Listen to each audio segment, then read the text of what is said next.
Hi, this is Tim of the 1916 Company. Welcome and thanks for logging on. If you love this watch, email me, Team Mosso at the1916company.com for purchase pricing and availability questions concerning this watch.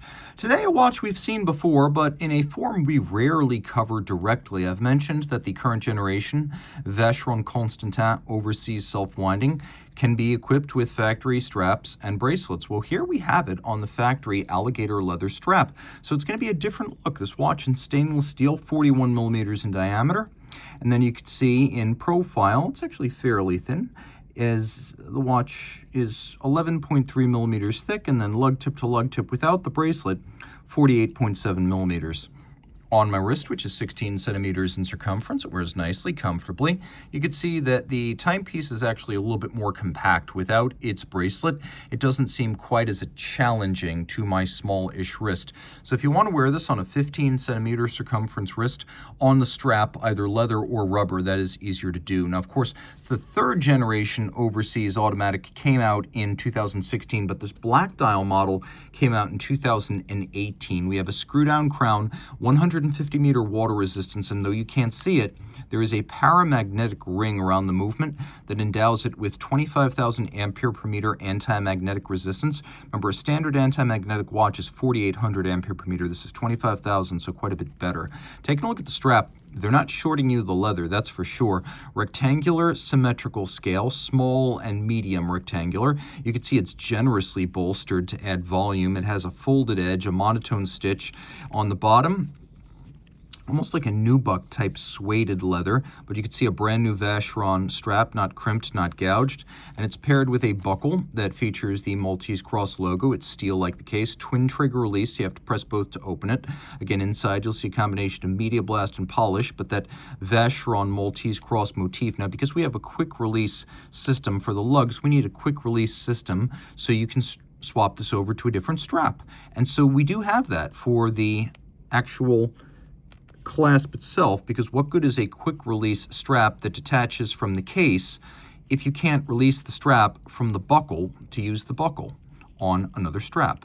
Now, this is how this works. It's actually quite simple. It's a little trigger. You pull the trigger, it pops right off, and then it snaps right back on. It's like a car seatbelt buckle, just like that. Very secure once it's closed. And you can see that the flare of the strap, and even the flare in profile, it thickens to match the swell of the lugs. We have a combination of beveling. We have polish on the side. You can see there's a little bit of a V splay to the angle of the case. Satination on the lug hoods. Screw down crown. Again, the Vacheron logo, the Maltese cross. We have a plinth underneath the bezel, and then we have a bezel that also features the Maltese cross motif. You can see it's satin finished in its recesses, but polished on its outer faces. We have white gold Vacheron logo, hands, and indices. So even if a small amount of moisture intrudes into the case, and I'm talking about humidity, not liquid, then those white gold elements will not tarnish or basically tarnish or stain or oxidize. They're basically inert, and that's the advantage there. You can also see that they're applique, no printed features here, and that includes the frame for the date. This is all upscale. The dial is a beautiful gloss lacquer base. Then we have a little sort of, I guess you could say, Rejo outboard, slanted chapter ring, also in black gloss. Well, the watch doesn't have a hacking seconds function. It's one of the only oddities of this watch, that it doesn't have hacking, but it does have a quick set date, so if you need to cycle the date, you could rapidly do so. Otherwise, the movement is top of the line and contemporary in all regards. 2 barrels, automatic winding, 60-hour power reserve, 4 hertz, caliber 50-100, 37 joules, high horology, 5-position adjustment, Geneva seal of both movement and case. You'll find it on both the movement and the case these days, as the standard now pertains to the entire watch, not just movement finish.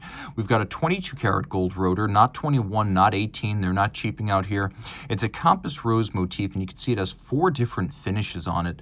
We have ceramic ball bearings for greater efficiency, and Geneva seal does entail a high grade of decoration. You can see solarization on the barrel cover. We have beveling within all of the jewel and screw sinks. We have mirrored beveling on the edges of the bridges. You can see that there. All screw heads are mirror polished with slots and circumference chamfered. You can see the stripes are narrow and perfectly aligned across bridges from bridge to bridge. We also have a polished cap to the KIF shock protection system, and a 4 hertz beat rate. And you can see the movement is properly sized for a big sports watch. This was the first generation of Overseas to have a manufacturer movement, Geneva seal, and a display case back, and it came all at once. And this is one of the best high-end sports watches you can buy. If you love it, reach out to Team Mosso at the 1916company.com for purchase and pricing details.